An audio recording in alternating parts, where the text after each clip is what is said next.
quiero comentarles como una noticia nuestra que hoy día va a haber una nueva reunión de la Comisión Constitucional de esta Corte Suprema para seguir revisando el avance del proceso constitucional y el aporte que nosotros esperamos seguir realizando en este proceso.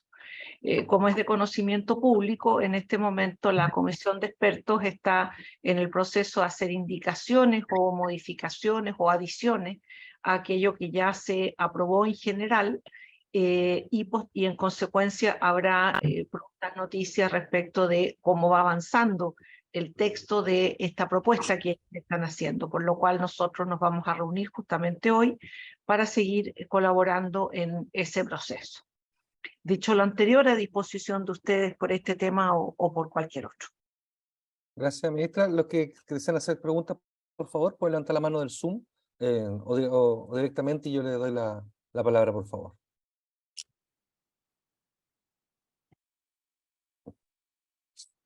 Yo quería hacer una pregunta, por favor. Sí, Mariano, por favor, Mariano Reyes. De Radio Cooperativa. Ministro, yo quería preguntarle sobre lo que han llamado el criterio Valencia. Hay algunas ocasiones, algunos casos en los que se aplicó, la Fiscalía finalmente termina solicitando la ampliación de 3 días y también la prisión preventiva, pero hay varios casos en los que los tribunales terminan desestimando esa petición, tanto la ampliación de los 3 días como la medida cautelar de la prisión preventiva. El gobierno incluso ha planteado de que esto podría quedar zanjado en una ley a futuro. ¿Cuál es la postura que tiene la Corte Suprema en torno a este criterio que plantea el fiscal nacional y cómo ven ustedes la aplicabilidad que va a tener? Bueno, es importante decir que este criterio o instrucción se refiere a un lineamiento interno que ha hecho el Ministerio Público respecto de las solicitudes, comportamiento que los respectivos fiscales van a tener en las audiencias, asociado con la posibilidad de identificación o no de las personas que resultan imputadas. Tal como usted bien lo ha dicho, Mariano, no es un criterio legal, sino que es un lineamiento interno del Ministerio Público, y eso implica 3 cosas. Primero, que cada una de estas causas tiene una resolución individual, y en consecuencia en algunos casos es posible que ese criterio prospere y en otros no, porque se va a asociar con aquellos aspectos legales que tiene que tener a la vista el juez respecto de prisión preventiva, libertad provisional y otras materias. Por ejemplo, el tipo de delito, su eventual peligrosidad, etc. Entonces, un primer criterio es que estos son resoluciones de caso a caso. En segundo lugar, que efectivamente hay una diferencia importante cuando un criterio, un lineamiento de esta especie es establecido legalmente, porque entonces se transforma en una norma de procedimiento que los jueces están obligados a cumplir. Cuando no hay una norma legal, entonces se trata de un lineamiento que los jueces obviamente que cruzan con los otros antecedentes del caso.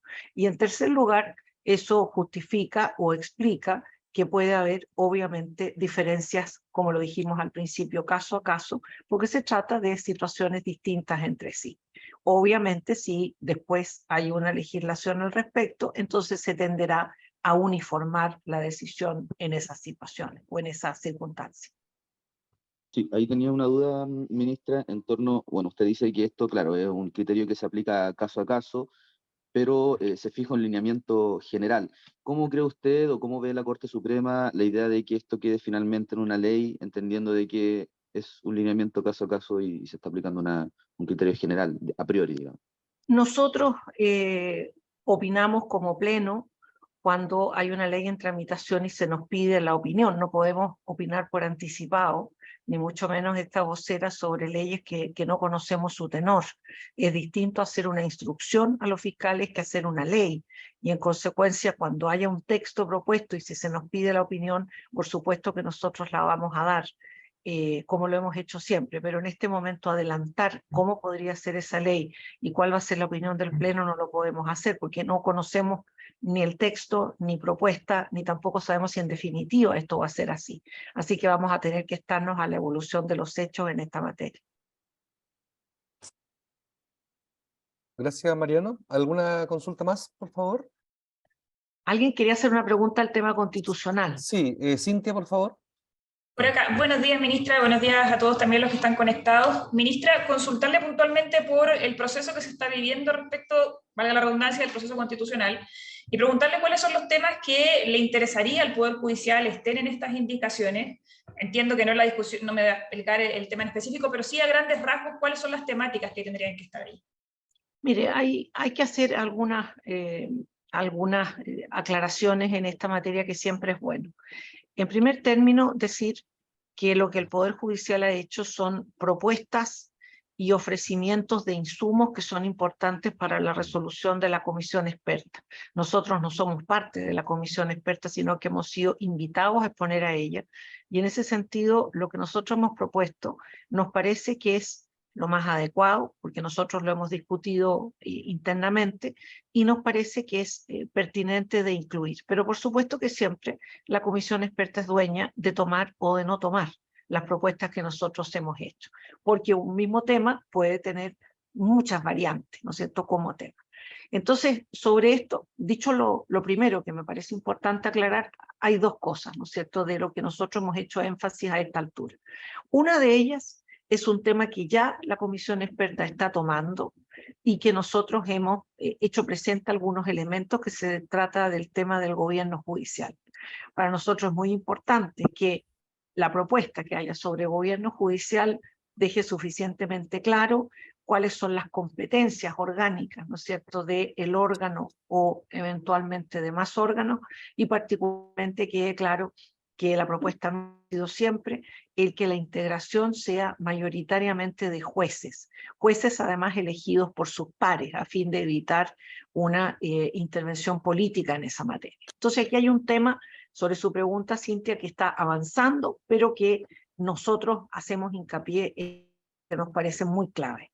Y hay otros temas en que la primera propuesta de la comisión experta no tuvo un pronunciamiento concreto, en que lo que nosotros hicimos fue recordar que se trata de temas absolutamente relevantes y sobre los cuales esperaríamos que sí haya un pronunciamiento. ¿Cuál pronunciamiento? Vamos a verlo cuando exista, pero por ahora lo que hemos hecho presente es la necesidad de que haya un pronunciamiento. Y sobre eso a mí me gustaría destacar el tema del recurso de protección, que no aparece originalmente en la propuesta, y también el tema del rango de los tratados internacionales, que es un tema de larga data en cuanto a su discusión en Chile, y además la aplicación de las sentencias de tribunales internacionales, que hasta ahora la Corte Suprema ha tenido que crear un procedimiento de poder resolver esa problemática, y que sería importante que pudiera quedar en un texto de nueva constitución. Es un proceso en curso, por supuesto, pero a nosotros nos interesa estar permanentemente asociados con ese proceso y poder colaborar todo lo posible. Gracias, Cintia. ¿Más consultas? Cristiano Olivares. Sí, buen día, ¿me escuchan? ¿Me escuchan? Perfecto. ¿Cómo está, Sí. ministra? Gusto saludarlo también a todos los colegas. Lo escuchamos. Ministra, quiero consultarle por, hace un par de semanas la Corte Suprema revocó una reformalización en contra del único imputado en la causa, que es el tío abuelo del menor fallecido. Y mi pregunta básicamente apunta hacia la posición de la Corte Suprema, en este caso del máximo tribunal del país, en cuanto a la resolución de este caso. Van más de 2 años sin que haya resultado o pudiesen haber cometido algún delito. En ese sentido, ministra, preguntarle cuál es la posición de la Corte con respecto a este caso, ya que les tocó precisamente intervenir en esta causa mediante un requerimiento de la Defensoría Penal Pública. Bueno, es un requerimiento respecto de un aspecto puntual de la causa, ¿no? La resolución de la causa es un tema bastante más complejo. Los temas de la duración de las causas penales, no solo la de Tomás Bravo, sino en general, hay que tener presente que se relacionan mucho con la actividad que va desarrollando por su cuenta el Ministerio Público. Usted piense, por ejemplo, que en este caso puntual ha habido numerosos peritajes, ¿no? Respecto de este niño tan tristemente fallecido, en el sentido de determinar una serie de circunstancias que no estaban originalmente claras, y esos son peritajes y exámenes que son largos. En consecuencia, creo que siempre es importante destacar que la justicia es importante que sea pronta y que sea oportuna, pero no que sea acelerada dejando de lado temas que tienen necesariamente que revisarse, sobre todo en causas penales de gravedad, y que tienen que ver con las responsabilidades, con los hechos que pueden haber sucedido, y con cualquier otra circunstancia que va a incidir directamente en esa causa. Así que por de pronto, Cristian, lo que yo le diría es que nosotros hemos hecho esta intervención, pero que por supuesto la causa en su conjunto tiene una complejidad que explica el tiempo. Todos queremos que se haga justicia pronta, pero no puede hacerse justicia pronta desconociendo que hay aspectos que son más finos y que tienen que resolverse, porque si no, podríamos correr el riesgo de hacer una justicia que no tenga el resultado deseado, porque nos hemos acelerado y en consecuencia nos hemos saltado etapas que sí son importantes. Muchas gracias, Cristian. ¿Algo de mi chofer? Acabo de ver. Sí, vamos a leer una pregunta que venía en el chat. Safka dice, yo quiero preguntar respecto al asalto que sufrió su chofer, ministra. Dice, por favor. ¿Safka de qué medio es? Hola, ministra, ¿cómo está? Soy de Radio ADN. ¿Me escucha? ¿Cómo está? Sí, que está en la calle. Safka. Gracias. Sí, así que si hay un poco de ruido es por eso. Le quería No, preguntar respecto al asalto que sufrió su chofer la noche del lunes. Se hablaba de algunas pertenencias, la mochila, el teléfono fiscal, que habrían pertenecido a usted. Si pudiera aclarar ese tema y contar un poco lo que fue este asalto. Bueno, en primer lugar decirles que afortunadamente no tuvo ninguna consecuencia en la persona de mi conductor, que es una persona por la que yo tengo un gran aprecio, que trabaja hace años conmigo, y que me alegro que nada personal a él le haya sucedido. Esto no fue un asalto, sino más bien fue un robo, porque él dejó su vehículo particular en un supermercado para comprar después de su horario de trabajo, y le hicieron saltar la chapa y le robaron pertenencias personales. En un primer momento se dijo que esto era un auto fiscal y que había pertenencias mías. No es así. Él había terminado a las 3:30 de la tarde su jornada de trabajo y esto fue a las 8 de la noche, cerca de su domicilio, en su auto particular, y las cosas que le robaron, sí hay un celular fiscal que es el que se le entrega a él para su trabajo y documentos que él maneja como conductor en cuanto a listas de direcciones y temas por el estilo. Pero no hay ninguna especie que me pertenezca a mí. Y por eso nosotros hicimos una rectificación, porque la noticia había salido como que había cosas robadas que eran mías, y no es así.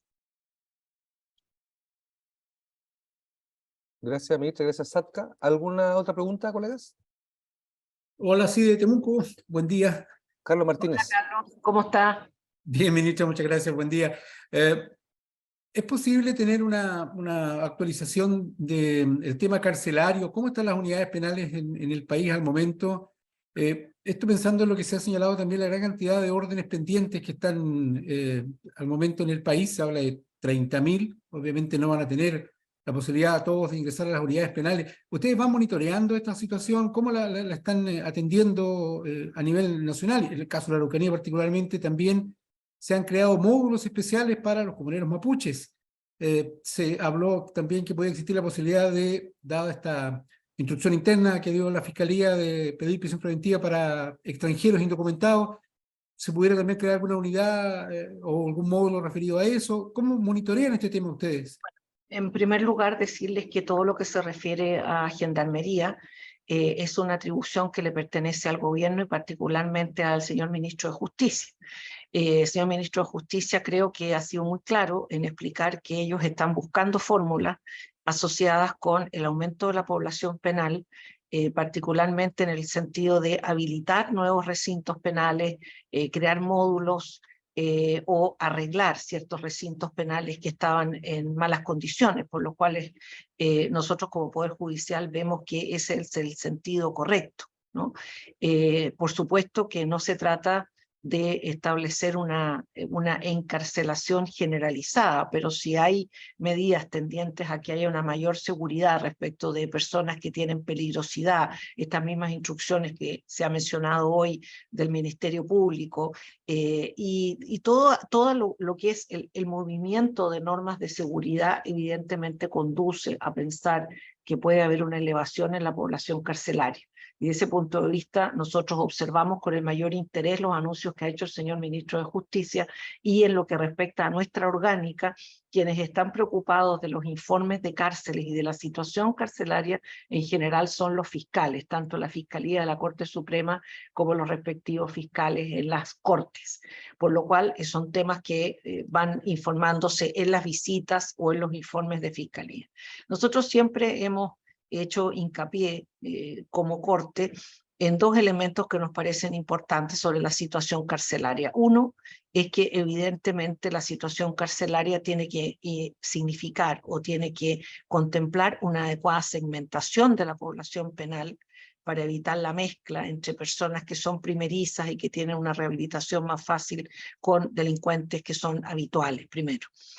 Segundo, que evidentemente que la encarcelación de las personas está asociada con su peligrosidad y con el tipo de delitos que cometen. Por eso hablábamos de esto a propósito de la dictación de una eventual ley posterior, ¿no? Y en tercer lugar, que no es menor, es que como país tenemos que trabajar para poder rehabilitar a aquellas personas que estén en condiciones de que ello suceda.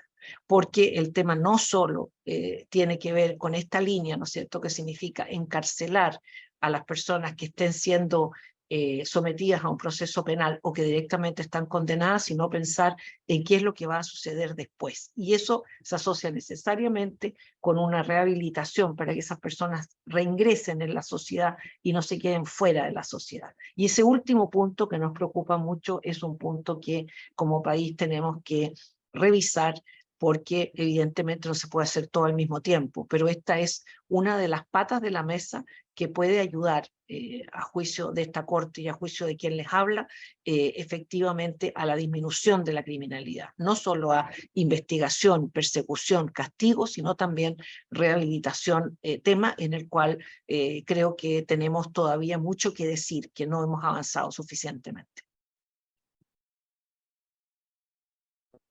Gracias, ministra. Gracias, Carlos, también. ¿Alguna otra consulta, colegas?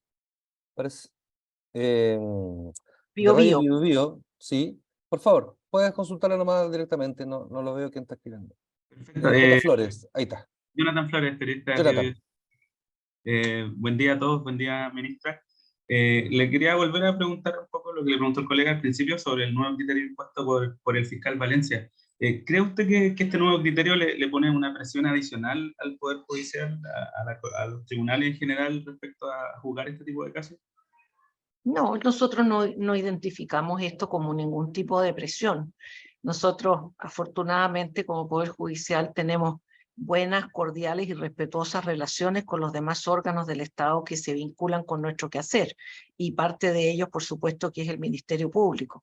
El fiscal nacional tiene todo el derecho a establecer lineamientos para el equipo que va desarrollando las tareas correspondientes. Y esto es una atribución absolutamente suya que nosotros respetamos.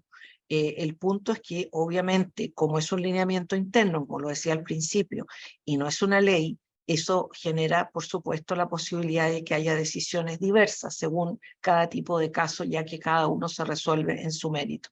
Pero no significa ningún tipo de presión, significa una demostración de interés y de preocupación del fiscal nacional por este tema.